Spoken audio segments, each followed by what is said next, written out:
कोई धुरंधर बनता है तो उसके पीछे कई नाम वाले या फिर कई गुमनाम चेहरे भी होते हैं।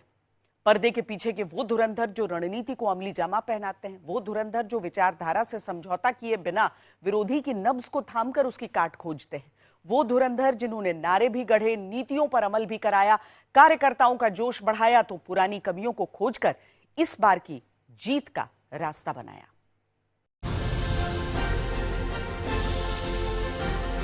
मैं आमतौर पर चुनाव में कभी भी आगाही नहीं करता हूं। क्या नतीजा आएगा मैं कभी बोलता नहीं हूं। मैं सालों से चुनाव लड़ रहा हूं, लेकिन मैं उन बातों को टालता हूं। लेकिन इस बार जो भी मिलता है, छोटा सा व्यक्ति मिल जाए, घर में काम करने वाला व्यक्ति मिल जाए, सबको पूछे एक ही बात, इस बार बीजेपी की सरकार पक्की, इस बार बीजेपी की सरकार पक्की, सब कोई कह रहे हैं। ये सब देखने के बाद, ये सब सुनने के बाद और मेरे राजनीतिक अनुभव के आधार पर मैं कह रहा हूं, इस बार बीजेपी बहुत भारी बहुमत से सरकार बनाने जा रही है। पश्चिम बंगाल में जीत के बाद प्रधानमंत्री नरेंद्र मोदी की हुई भविष्यवाणी की चौतरफा चर्चा हो रही है। और जब मैं भारी बहुमत से कह रहा हूं, मतलब कि पक्के विश्वास से कह रहा हूं, इस बार सरकार भारी बहुमत से बीजेपी की सरकार बनने वाली है। सब जानना चाहते हैं कि आखिर बीजेपी ने ममता बनर्जी को कैसे हराया, कैसे बीजेपी ने इतिहास बनाया।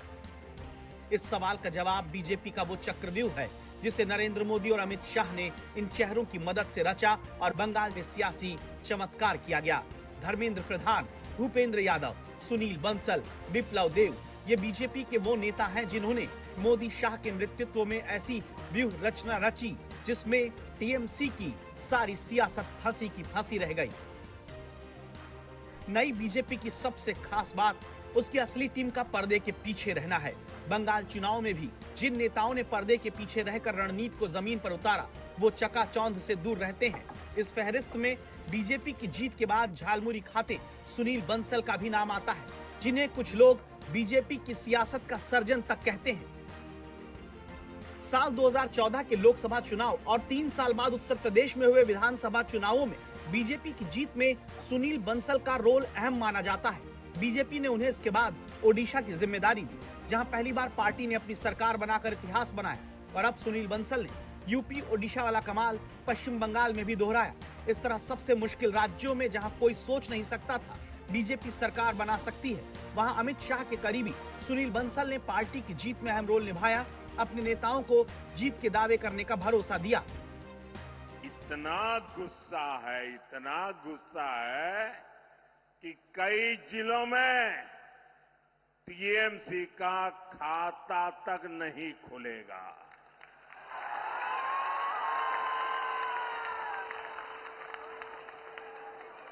मैं बिल्कुल विश्वास से कहता हूं, मैंने इस बार बंगाल में बहुत दौरा किया है, इसलिए तृणमूलेर जावा निश्चितो। पश्चिम बंगाल में सुनील बंसल ने संगठन को धार देने का काम किया। पन्ना प्रमुख मॉडल से उन्होंने कार्यकर्ताओं का ऐसा नेटवर्क खड़ा किया जिसने टीएमसी के कैडर आधारित ढांचे को सीधे चुनौती दी। सभी नेताओं की आपसी दूरियों को पाटने का काम भी सुनील बंसल ने किया।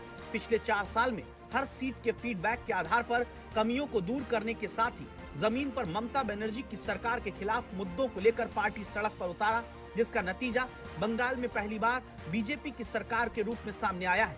राज्य में बीजेपी ने लंबी छलांग लगाई है। आप कह रहे हैं सर 170, तो कैसे कहां पर आपको फायदा होता दिख रहा है? पिछली बार 59 सीटें पहले फेज में आई थी। देखिए, देखने का एक नजरिया होता है। हम 2 से 77 पर पहुंचे थे, तो आप ही गणित लगा दीजिए 77 से कहां पहुंचेंगे। अमित शाह के इस भरोसे की वजह बीजेपी की वो टीम रही है जो दिन रात उनके नेतृत्व में पार्टी को मजबूत करने में लगी रही। धर्मेंद्र प्रधान ने भी बीजेपी के मिशन बंगाल में मुख्य रणनीतिकार के रूप में भूमिका निभाई।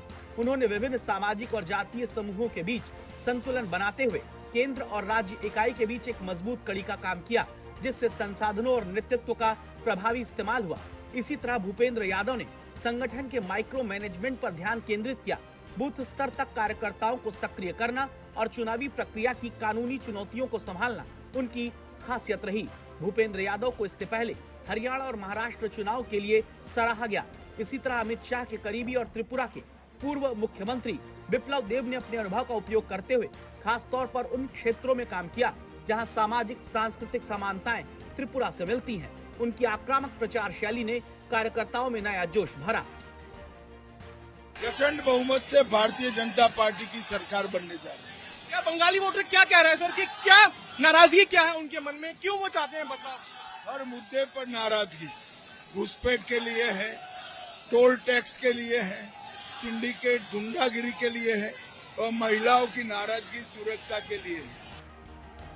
चुनावी नतीजों से पहले बड़े बड़े राजनीतिक पंडित ही नहीं मान रहे थे कि बीजेपी बंगाल में इतनी बड़ी जीत दर्ज कर सकती है, लेकिन बीजेपी की जीत को उसके साइलेंट हीरो धीरे धीरे पार्टी की तरफ बढ़ाते रहे। जीत के बाद भी पार्टी के किसी भी जश्न में नेताओं को ढूंढना मुश्किल होगा। सुनील बंसल, भूपेंद्र यादव और धर्मेंद्र प्रधान को चुनावी मामलों का एक्सपर्ट माना जाता है। ये तीनों नेता बंगाल में काफी समय से तैनात रहे और सीधे अमित शाह को रिपोर्ट कर रहे थे। ऐसे में बंगाल में बीजेपी की जीत इन योद्धाओं के नाम भी रहेगी, जिन्होंने चुपचाप बीजेपी को बंगाल में इतिहास बनाने में मदद की है।